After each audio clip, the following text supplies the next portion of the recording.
Have you had a doctor recently tell you that you have degenerative disc disease, or maybe you have arthritis in your spine? Well, I'm going to explain to you exactly what that is.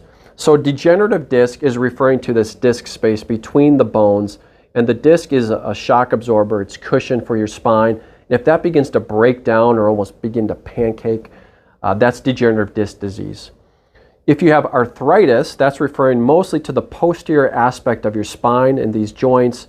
And if they become arthritic, they begin to have osteophytes, or sometimes doctors will call it spurring, inflammation in those joints. If you've ever seen somebody who has a knuckle on their hand or multiple that are arthritic, and you see how it swells up, well, that same process can happen to your spine. So what you do want to know is, regardless of what they label it, of what's going on in the spine, these are, the majority of the time, they're caused by mechanical issues in your spine as a whole. So what does that mean?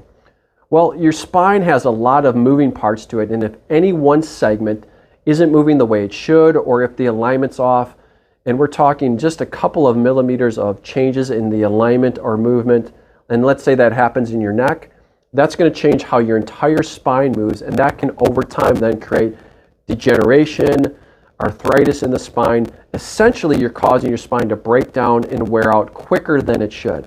So it's very important that if you are having these conditions, you need a chiropractor to look at the entire spine, see what segments need to be addressed to start to restore the motion and the alignment. The good news is, if you do have arthritis or degenerative disc, you can reach a state where you have no back pain, or at least the majority of your life you don't have any pain, and you're able to go be active and do what you want. Most of my patients, I would say probably at least 70%, have arthritis or degeneration in their spine. They're able to live their lives, be active, do sports, do gardening, whatever it may be, do their hobbies without back pain. So hopefully that helps you understand what's happening in your spine. And wherever you're having that condition, the arthritis or the degeneration, remember, that's often not the root cause, and you want to find a good chiropractor that can look at your spine as a whole, and oftentimes your body as a whole, to figure out why that process is happening, correct those underlying root causes, and get you back to living your life and doing what you love doing pain-free. Take care.